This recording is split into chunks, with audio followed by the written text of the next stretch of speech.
The regional president of the Cameroon National Youth Council for the Northwest region on Friday, May 2, 2025, brought together the executive of the divisional and subdivisional bureaus of the Cameroon National Youth Council in the Northwest region to discuss strategies on how to mobilize youth ahead of the 2025 National Unity Day on May 20. I was so amazed with the turnout of the meeting that we have 51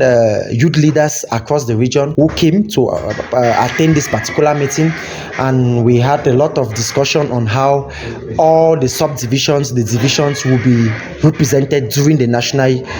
Day. And I was so amazed that we have a statistics that more than 50,000 youths will come out during the National Day in Cameroon, which is the 20th of May, to participate. Given that 2025 is an elective year in Cameroon, the youths also discussed their role in the upcoming presidential elections. They are coming out to participate on the day like this is to tell you that we are also preparing powerfully as youths of this region to come out and vote, and also to come out and choose our leader, choose the person who is going to lead us. Nobody is going to disturb that, nobody is going to derail us, but we are going to come out and vote as we are coming out to participate on a national day like this. The Bamenda City Mayor, Paul Achombong, while pledging his support to the activities of the Cameroon National Youth Council, called on the youths to be responsible and to stay away from violence.